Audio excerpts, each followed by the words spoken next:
नमस्कार, मैं हूं आपके साथ शिप्रा झा। आप देखना शुरू कर चुके हैं देश का पहला समझाने वाला बुलेटिन खबर तो समझिए। इस आधे घंटे में हम आपको दिन भर की चर्चित खबरें दिखाते हैं और खबर को विस्तार से समझाते भी हैं।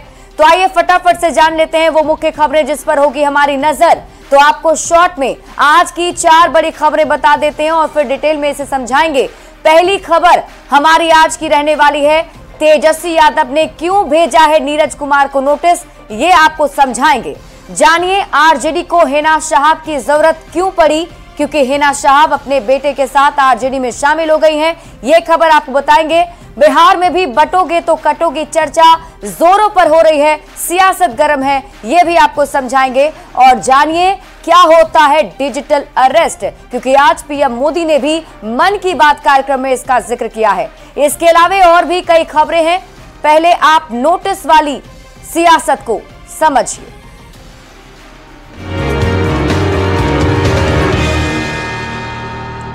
तेजस्वी यादव की ओर से 12 करोड़ 10 लाख की मानहानि का नोटिस भेजे जाने पर जेडीयू के एमएलसी नीरज कुमार ने पलटवार किया है। नीरज कुमार ने कहा कि वे अपनी ओर से लगाए गए आरोप पर अभी भी कायम है और किसी भी नोटिस से डरने वाले नहीं हैं।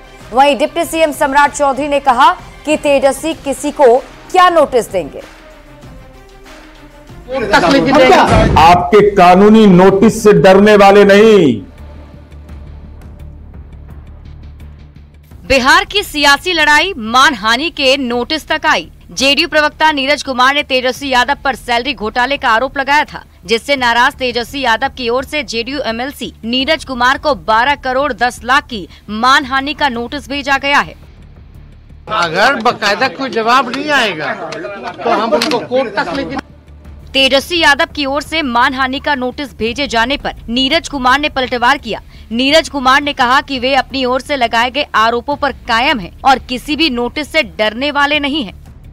अभी तो सैलरी घोटाला का उद्भेदन किया है, प्रतीक्षा कीजिए, बेचैन कर देंगे।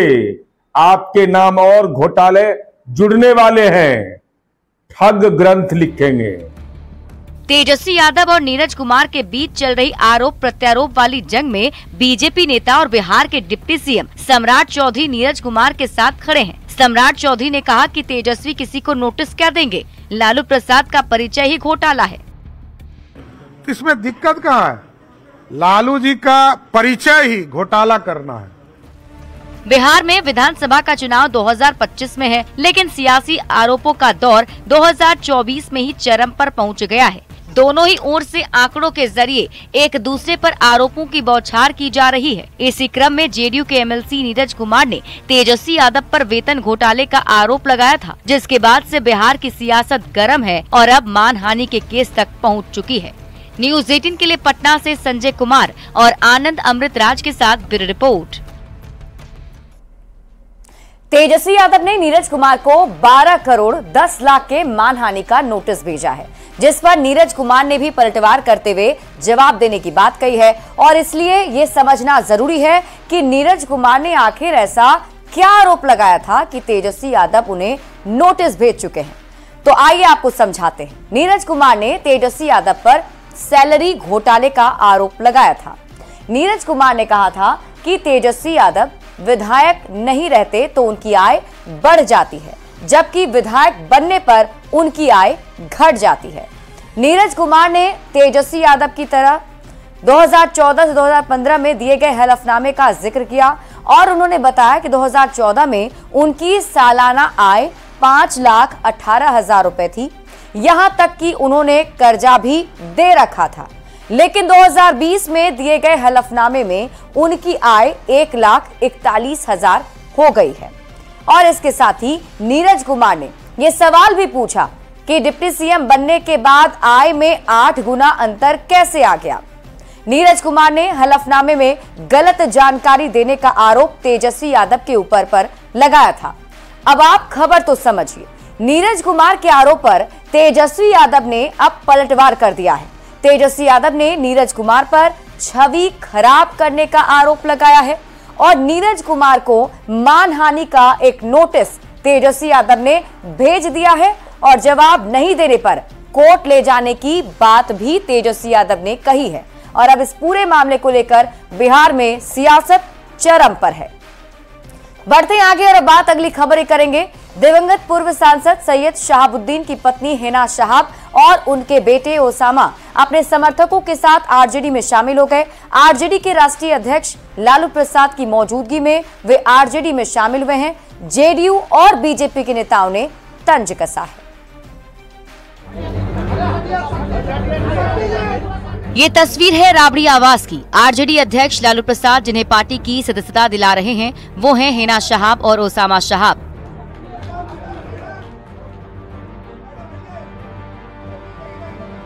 पूर्व सांसद मोहम्मद शहाबुद्दीन की पत्नी और पुत्र। वही शहाबुद्दीन जिनके खिलाफ सिवान में कोई आवाज उठाने की हिम्मत नहीं रखता था, लेकिन तिहाड़ जेल में शहाबुद्दीन की मौत के बाद समीकरण बदल चुका है। अब शहाबुद्दीन के परिवार की वो सियासी हैसियत नहीं रह गई है, तो आरजेडी भी 2025 की चुनावी बिसात बिछाने में जुटा है और नजर है मुस्लिम वोट बैंक पर। जरूरत दोनों तरफ की है। हिना और ओसामा शहाब को लालू प्रसाद ने पार्टी की सदस्यता दिलाई और तेजस्वी ने दावा किया कि इससे पार्टी मजबूत होगी। राष्ट्राध्यक्ष जी ने खुद अपने नेतृत्व में दोनों लोगों को सदस्यता दिलाई गई है। हिना शहाब और ओसामा के आरजेडी ज्वाइन करने के बाद बिहार की राजनीति में बयानबाजी का दौर तेज हो गया है। जेडीयू ने तेजस्वी यादव पर तंज कसा है। अब ये उनका दर्शाता है कि क्या कर रहे हैं, वो किसको किसको ला रहे हैं, तो दोष हमको दे रहे हैं और काम वही कर रहे हैं। वहीं बीजेपी ने सत्ता के लिए आरजेडी पर शहाबुद्दीन के परिवार के साथ यूज एंड थ्रो की राजनीति का आरोप लगाया है। अफसोस होता है कि जब स्वर्गीय शहाबुद्दीन जी की जेल में निधन हुआ था, उसके बाद जो है ये परिवार लालू जी का दोनों बाप बेटा में से कोई दो संवेदना के शब्द व्यक्त करने नहीं गए थे। बिहार में अगले साल विधानसभा का चुनाव है। ऐसे में राजनीतिक दलों ने वोटों का गुणागणित बिठाना शुरू कर दिया है। लोकसभा चुनाव में हिना शहाब ने सिवान से निर्दलीय चुनाव लड़ा और आरजेडी के ऑफिशियल उम्मीदवार को तीसरे स्थान पर ढकेल दिया। ये रिजल्ट बताता है कि सिवान और उसके आसपास के इलाके में अभी भी शहाबुद्दीन के समर्थकों की संख्या काफी है। यही पैटर्न रहा तो विधानसभा चुनाव में आरजेडी का खेल बिगड़ सकता है। लिहाजा आरजेडी ने शहाबुद्दीन की पत्नी हिना शहाब और बेटे ओसामा को पार्टी ज्वाइन करा लिया है। न्यूज़ 18 के लिए पटना से आनंद अमृतराज और संजय कुमार के साथ ब्यूरो रिपोर्ट। तो शहाबुद्दीन के निधन के इतने दिनों बाद हिना शहाब और उनके बेटे ओसामा शहाब ने आरजेडी ज्वाइन कर लिया है। इसलिए अब ये समझना जरूरी है कि आरजेडी को हिना शहाब की जरूरत क्यों पड़ गई। तो आइए आपको बताते हैं। दरअसल इस साल यानी कि 2024 का लोकसभा चुनाव हुआ था। सिवान से हिना शहाब ने निर्दलीय चुनाव लड़ा था और लोकसभा चुनाव में हिना शहाब दूसरे स्थान पर रही थी। हिना शहाब को सिवान के हर विधानसभा क्षेत्र में वोट मिला था। आरजेडी उम्मीदवार को चुनाव में काफी कम वोट इस बार मिले थे। अब आप ये जानिए कि हिना शहाब को लोकसभा चुनाव में किस विधानसभा क्षेत्र में कितने वोट मिले थे। सिवान विधानसभा क्षेत्र की बात करें तो हिना शहाब को 61,000 से ज्यादा वोट मिले थे, जबकि रघुनाथपुर में 60,000 से ज्यादा वोट और बढ़हरिया विधानसभा क्षेत्र में 57,000 से ज्यादा वोट मिले थे।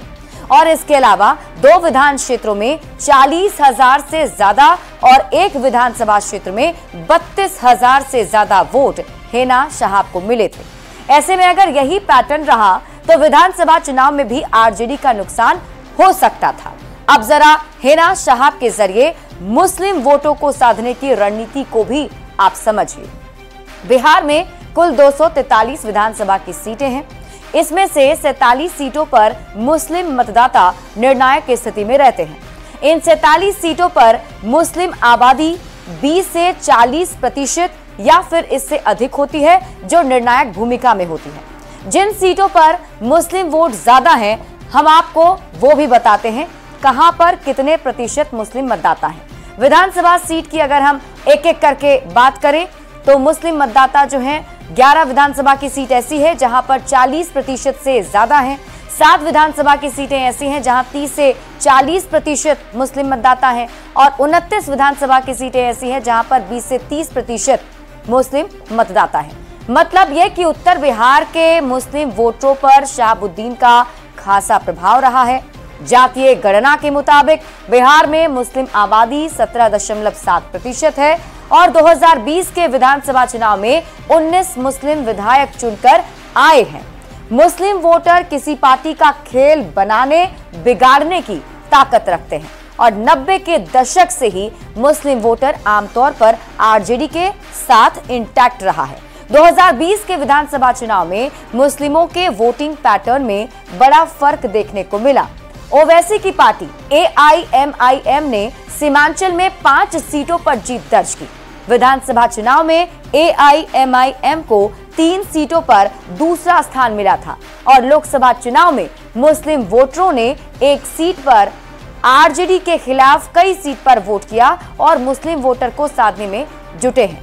प्रशांत किशोर और असदुद्दीन ओवैसी ये भी मुस्लिम वोटरों पर अपनी नजर गड़ाए हुए हैं। तो ऐसे में दिवंगत शहाबुद्दीन की पत्नी और बेटे को ज्वाइन कराकर आरजेडी ने मुस्लिम समाज को मैसेज देने की कोशिश की है। बढ़ते हैं आगे और अब बात अगली खबर ही करेंगे। उत्तर प्रदेश के मुख्यमंत्री योगी आदित्यनाथ की बटेंगे तो कटेंगे वाले बयान का आरएसएस ने समर्थन कर दिया।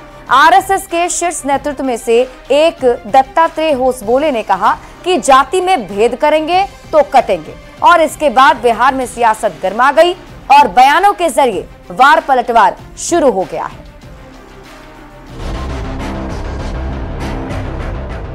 सीएम योगी के कटेंगे तो बटेंगे वाले बयान पर जमकर सियासी बवाल हो रहा है। अब इस पर संघ ने भी प्रतिक्रिया दी है।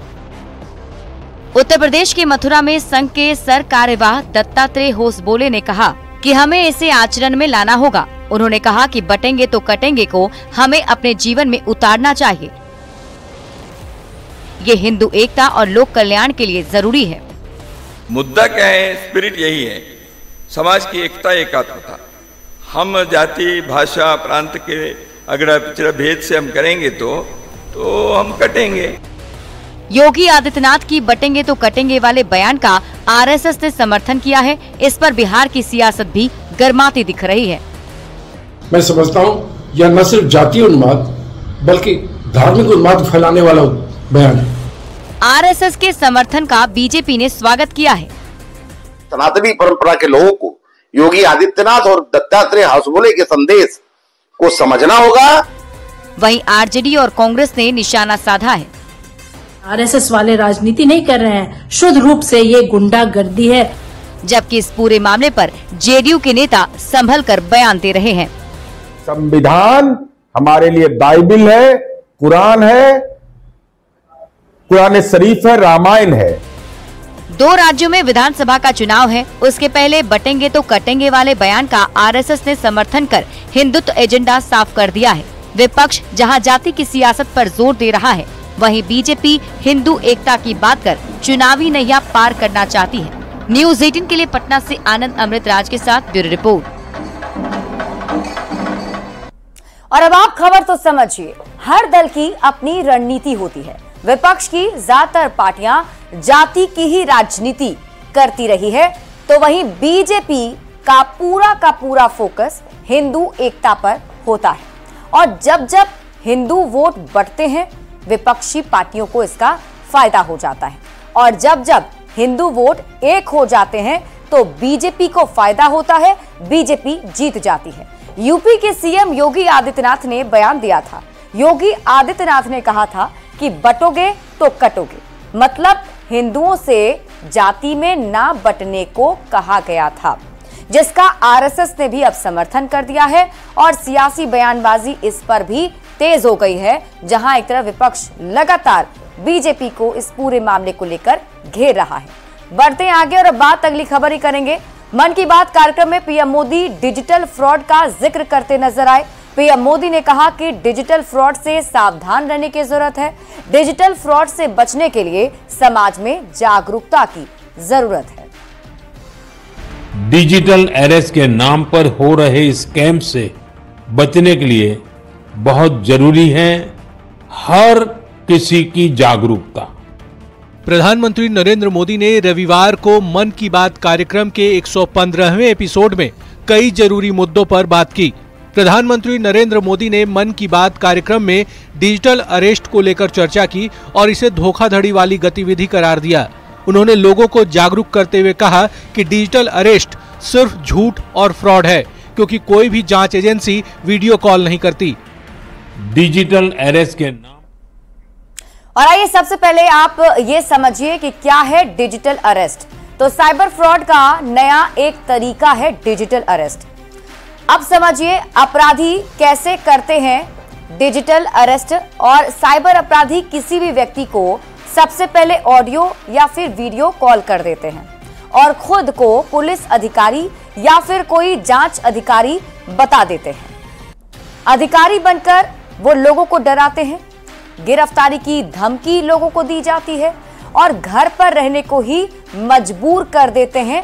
और वैसे फ्रॉड वीडियो कॉल से हटने नहीं दिया जाता है, किसी को कॉल भी नहीं करने देते हैं, आपके ही घर में आपको डिजिटली अरेस्ट कर देते हैं। सामने वाले व्यक्ति को इतना डरा देते हैं, गिरफ्तारी का इतना भय दिखा देते हैं कि वो वहीं पर अटका रहता है और छोड़ने के बदले पैसे ऐंठ लेते हैं।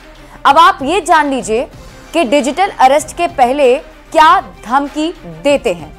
कुरियर में ड्रग्स, बैंक खाते से हेराफेरी हुई है, मनी लॉन्ड्रिंग का भय दिखाया जाता है, किसी भी व्यक्ति को कॉल कर दिया जाता है और उन्हें इन चीजों का भय दिखा दिया जाता है। ठगने के लिए अपराधी पैसे नहीं होने पर लोन तक दिलवाते हैं, लोन वाले ऐप्स डाउनलोड करवाते हैं। कई बार 2 से 3 दिन तक डिजिटल अरेस्ट रखा जाता है। आपको बता दें कि जितने भी ऐसे लोग हैं वो खास तौर पर कुछ लोगों को टारगेट करते हैं, पढ़े लिखे लोगों को और कानून के जानकार को जो है वो टारगेट किया जाता है। और इसके साथ साथ आपको यही बता दें कि इसमें बताया जाता है कि डिजिटल अरेस्ट से बचने के लिए सबसे ज्यादा जरूरी है जानकारी। जांच एजेंसी या पुलिस कॉल करके धमकी आपको नहीं देती है। जांच एजेंसी या पुलिस कानूनी प्रक्रिया के तहत ही कार्रवाई करती है। ऐसे में लोगों को जागरूक होना होगा। डिजिटल अरेस्ट से बचने का तरीका क्या है? तो डराने वाले कॉल आए तो तुरंत पुलिस को आप सूचना दे दें।